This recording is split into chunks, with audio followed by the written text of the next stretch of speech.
Hello everyone, स्वागत है आप सभी का हमारे अपने YouTube channel glow with skill में। दोस्तों, आज है 24 सितंबर 2020 और 24 सितंबर 2020 के जितने भी इंपॉर्टेंट करंट अफेयर्स हैं वो सारे आज हम इस वीडियो में डिस्कस करेंगे। तो चलिए शुरू करते हैं। हमारा पहला क्वेश्चन है, निम्नलिखित में से कौन सा दिवस हर वर्ष 23 सितंबर को मनाया जाता है? तो इसका जो हमारा ऑप्शन है international day of sign language है, ये बिल्कुल करेक्ट हो जाएगा। International day of sign language हर वर्ष 23 सितंबर को मनाया जाता है और ये मुख्यतः बाधिर लोगों के लिए मनाया जाता है। किसके लिए? बाधिर लोगों के लिए मनाया जाता है। और इस बार का international day of sign language 2020 का विषय था sign languages are for everyone. क्या था? Sign languages are for everyone. और ये भी याद रखिएगा कि 19 दिसंबर 2017 को, कब?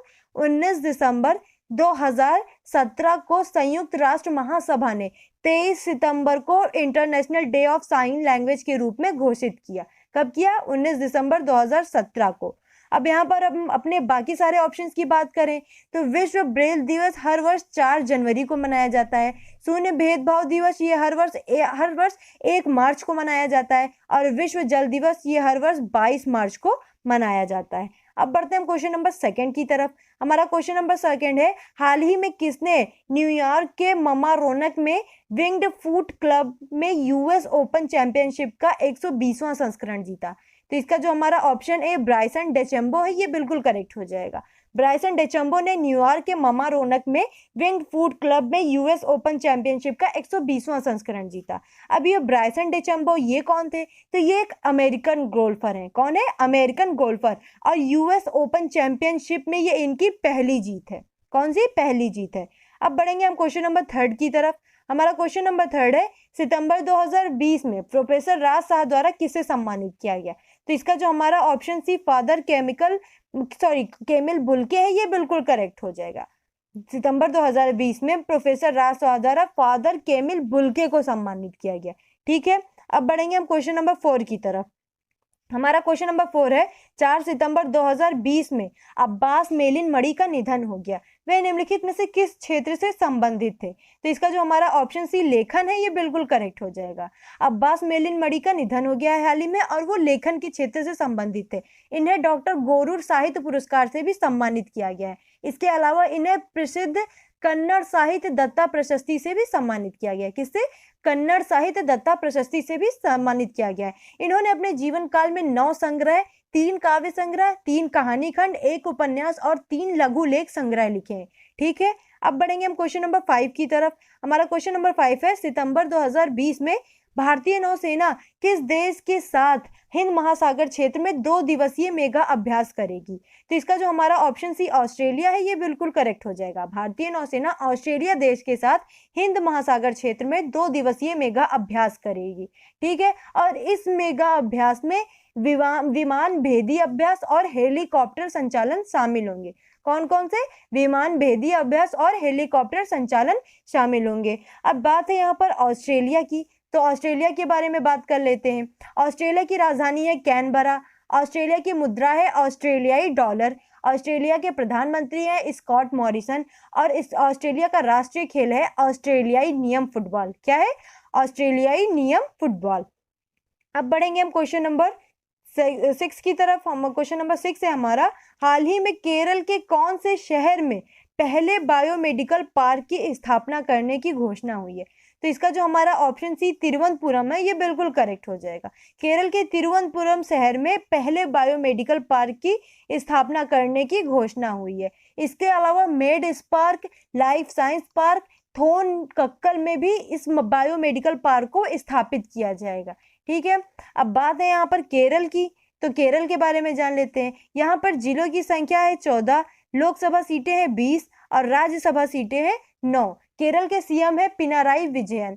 यहाँ के गवर्नर है आरिफ मोहम्मद खान। इसका राज्य पक्षी है ग्रेट हॉर्नबिल। इसका राज्य पशु है हाथी और इसकी कैपिटल है तिरुवनंतपुरम। क्या है? तिरुवनंतपुरम। अब बढ़ेंगे हम क्वेश्चन नंबर 7 की तरफ। हमारा क्वेश्चन नंबर 7 है, जम्मू और कश्मीर आधिकारिक भाषा विधेयक 2020 का उद्देश्य निम्नलिखित में से किस भाषा को केंद्र शासित प्रदेश जम्मू और कश्मीर की आधिकारिक भाषा बनाना है? तो इसका जो हमारा ऑप्शन डी, ए, बी व सी तीनों, ये बिल्कुल करेक्ट हो जाएगा। मतलब कश्मीरी, डोगरी, हिंदी, इन तीनों को जम्मू कश्मीर की आधिकारिक भाषा बनाना है। अभी हाल ही में 22 सितंबर 2020 को, कब, 22 सितंबर 2020 को लोकसभा ने जम्मू कश्मीर राजभाषा विधेयक 2020 पारित किया है।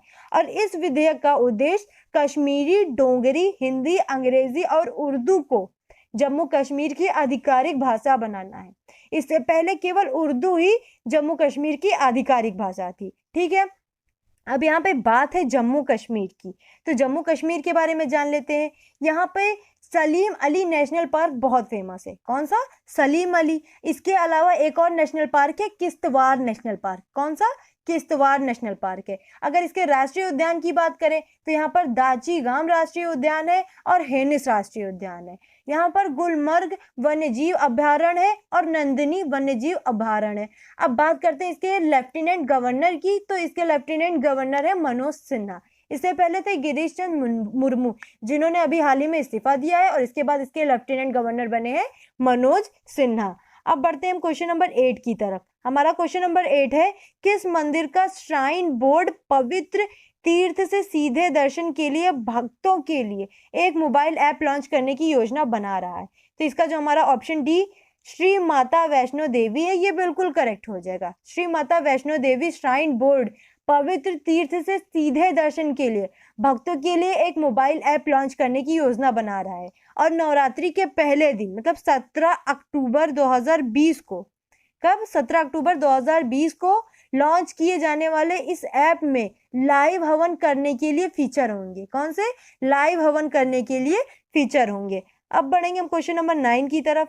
हमारा क्वेश्चन नंबर 9 है, किस राज्य सरकार ने एक समर्पित इंफोर्टमेंट जोन स्थापित करने का निर्णय लिया है? तो इसका जो हमारा ऑप्शन है उत्तर प्रदेश है, ये बिल्कुल करेक्ट हो जाएगा। उत्तर प्रदेश राज्य सरकार ने एक समर्पित इंफोर्टमेंट जोन स्थापित करने का निर्णय लिया है। और ये कहाँ पर स्थापित किया जाएगा? तो ये नोएडा सिटी में स्थापित किया जाएगा। कहाँ पे?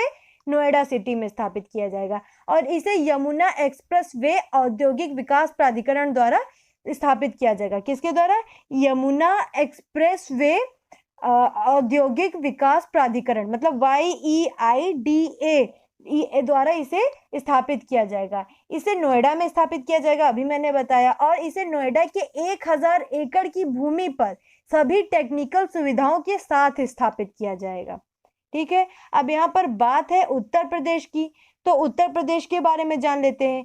यहाँ पर जिलों की संख्या है 75, लोकसभा सीटें हैं 80 और राज्यसभा सीटें हैं 3। और उत्तर प्रदेश की सीएम है योगी आदित्यनाथ। उत्तर प्रदेश की गवर्नर है आनंदीबेन पटेल। उत्तर प्रदेश की कैपिटल है लखनऊ, जो कि गोमती नदी के किनारे बसा हुआ है। अब अगर इसके बारे में, अगर हम इसके राजकीय पक्षी के बारे में बात करते हैं, तो उत्तर प्रदेश का राजकीय पक्षी है सारस। राज्य पशु है बारहसिंगा। इसका राजकीय चिन्ह है मछली एवं तीर कमान। और इसमें यहाँ पर दुधवा राष्ट्रीय उद्यान है। कौन सा? दुधवा राष्ट्रीय उद्यान है। और इसकी राज्य मछली है मोय या चित्तल। क्या है? मोय या चित्तल। इसका राज्य वृक्ष है अशोक, जिसे सीता अशोक के नाम से भी जाना जाता है। और इसका राज्य पुष्प है पलाश, जिसे ढाक या टेसू भी कहते हैं। क्या कहते हैं? ढाक या टेसू। और यहाँ पर एक बांध बहुत फेमस है, गोविंद वल्लभ पंत सागर बांध, जो कि रिहन नदी पर है। कहाँ पर? रिहन नदी पर है। अब इसके इंपॉर्टेंट फैक्ट्स के बारे में बात कर लेते हैं।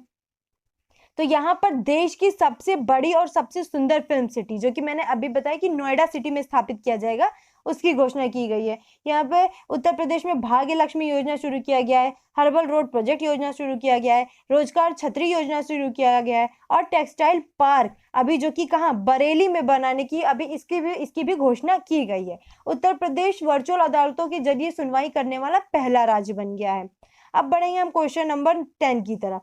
हमारा क्वेश्चन नंबर 10 है, किस राज्य में प्रधानमंत्री किसान सम्मान निधि की तर्ज पर मुख्यमंत्री किसान कल्याण योजना शुरू की जाएगी? तो इसका जो हमारा ऑप्शन सी मध्य प्रदेश है, ये बिल्कुल करेक्ट हो जाएगा। मध्य प्रदेश राज्य में प्रधानमंत्री किसान सम्मान निधि की तर्ज पर, किसकी? किसान सम्मान निधि की तर्ज पर मुख्यमंत्री किसान कल्याण योजना शुरू की जाएगी। ठीक है, और इस योजना के तहत प्रधानमंत्री किसान सम्मान निधि के पात्र लाभार्थियों को 4000, कितने? 4000 रुपए के अतिरिक्त वित्तीय सहायता दी जाएगी। कितनी? 4,000 रुपए की अतिरिक्त वित्तीय सहायता दी जाएगी। और इसके अलावा किसान हितैषी योजनाओं को राज्य में एकीकृत किया जाएगा। क्या? किसान हितैषी योजनाओं को राज्य में एकीकृत किया जाएगा।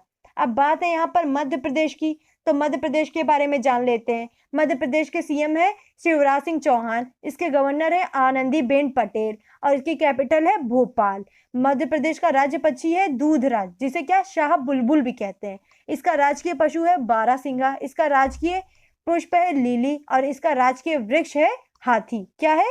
हाथी। अगर यहाँ पे हम राष्ट्रीय उद्यान की बात करें तो मध्य प्रदेश में बांधवगढ़ राष्ट्रीय उद्यान है, जीवाश्म राष्ट्रीय उद्यान, कान्हा राष्ट्रीय उद्यान, माधव राष्ट्रीय उद्यान, पन्ना राष्ट्रीय उद्यान, पेंच जिसे प्रियदर्शनी भी कहते हैं राष्ट्रीय उद्यान, संजय राष्ट्रीय उद्यान और सतपुड़ा राष्ट्रीय उद्यान है। अगर इसके बांध की बारे में बात करें कि मध्य प्रदेश में कौन कौन से बांध है, तो मध्य प्रदेश में बाण सागर बांध जो कि सोन नदी पर है, भीमगढ़ बांध है जो कि वैनगंगा नदी पर है, गांधी सागर बांध है जो कि चंबल नदी पर है, इंदिरा सागर बांध है जो कि नर्मदा नदी पर है और ओंकारेश्वर बांध है जो कि नर्मदा नदी पर है। किस पर? नर्मदा नदी पर है। अब बढ़ेंगे हम क्वेश्चन नंबर 11 की तरफ। हमारा क्वेश्चन नंबर 11 है, सितंबर 2020 में कौन सी योजना का लाभ जल्द ही मैनुअल स्क्वेंजर्स और ट्रक ड्राइवरों जैसे समूहों को दिया जाएगा? तो इसका जो हमारा ऑप्शन बी आयुष्मान भारत प्रधानमंत्री जन आरोग्य योजना है, यह बिल्कुल करेक्ट हो जाएगा। आयुष्मान भारत प्रधानमंत्री जन आरोग्य योजना ABPMJAY, क्या है? ABPMJAY। इसका लाभ केंद्रीय स्वास्थ्य योजनाओं के साथ अभिसरण के माध्यम से मैनुअल स्क्वेंजर्स और ट्रक ड्राइवरों जैसे समूहों को दिया जाएगा। ठीक है, अब बढ़ेंगे हम क्वेश्चन नंबर 12 की तरफ। हमारा क्वेश्चन नंबर 12 है, हाल ही में सितंबर 2020 में आरोग्य मंथन 2.0 की अध्यक्षता किसने की? तो इसका जो हमारा ऑप्शन बी डॉक्टर हर्षवर्धन है, ये बिल्कुल करेक्ट हो जाएगा। ये कौन है? ये हमारे केंद्रीय स्वास्थ्य और परिवार कल्याण मंत्री हैं। कौन है? केंद्रीय स्वास्थ्य और परिवार कल्याण मंत्री हैं। और ये 22 सितंबर 2020 को इन्होंने आरोग्य मंथन 2.0 की अध्यक्षता की है। और ये आयुष्मान भारत मतलब प्रधानमंत्री जन सेवा योजना ABPMJAY जो अभी मैंने ऊपर बताया, उसकी दूसरी वर्षगांठ के उत्सव का एक हिस्सा था। और उन्होंने ABPMJAY, क्या है? ABPMJAY ज्वाइंट सर्टिफिकेशन प्रोग्राम भी लॉन्च किया है और ABPMJAY anti fraud framework practitioners guide book भी जारी की है। अब बढ़ेंगे हम क्वेश्चन नंबर 13 की तरफ। हमारा क्वेश्चन नंबर 13 है, ब्रुक वाटर गोल्फ क्लब महिला चैंपियनशिप 2020 किसने जीती? तो इसका जो हमारा ऑप्शन डी एशले बार्टी है, ये बिल्कुल करेक्ट हो जाएगा। ब्रुक वाटर गोल्फ क्लब महिला चैंपियनशिप एशले बार्टी ने जीती। अब ये कौन है? तो ये एक ऑस्ट्रेलियाई क्रिकेटर है। क्या है? ऑस्ट्रेलियाई पूर्व क्रिकेटर और एक टेनिस खिलाड़ी है। कौन है? ऑस्ट्रेलियाई पूर्व क्रिकेटर और एक टेनिस खिलाड़ी है। अब बढ़ेंगे हम क्वेश्चन नंबर 14 की तरफ। हमारा क्वेश्चन नंबर 14 है, किचन ऑफ ग्रेटिट्यूड नामक पुस्तक किसके द्वारा लिखी जाएगी? तो इसका जो हमारा ऑप्शन है विकास खन्ना है, ये बिल्कुल करेक्ट हो जाएगा। किचन ऑफ ग्रेटिट्यूड नामक पुस्तक विकास खन्ना द्वारा लिखी जाएगी। और इसकी घोषणा अभी हाल ही में publishing house penguin random house India ने की है। किसने की है? पेंगुइन रैंडम हाउस इंडिया ने की है। और ये पुस्तक 2021 में जारी की जाएगी। कब? 2021 में जारी की जाएगी। और इस पुस्तक में फीड इंडिया के बारे में लिखा गया है, जो कि कब? मार्च 2020 में शुरू की गई थी। कब? फीड इंडिया जो कि मार्च 2020 में शुरू की गई थी, उसकी पहल के बारे में लिखा गया है। अब ये फीड इंडिया ये क्या है? तो ये दुनिया की सबसे बड़ी खाद्य पहल में से एक है, जो चल रही कोविड-19 महामारी के बीच वंचितों को भोजन परोसती है। क्या परोसती है? भोजन परोसती है। और अभी हाल ही में विकास खन्ना को एशिया गेम चेंजर अवार्ड के नाम से भी सम्मानित किया गया है। अब बढ़ेंगे हम क्वेश्चन नंबर 15 की तरफ। हमारा क्वेश्चन नंबर 15 है, साइंस एडवांस में प्रकाशित एक नए अध्ययन में किस रेगिस्तान में वैज्ञानिकों ने प्राचीन मानव और पशु पैरों के निशानों की खोज की है? तो इसका जो हमारा ऑप्शन डी नेफुड रेगिस्तान है, ये बिल्कुल करेक्ट हो जाएगा। नेफुड रेगिस्तान में वैज्ञानिकों ने प्राचीन मानव और पशु पैरों के निशानों की खोज की है।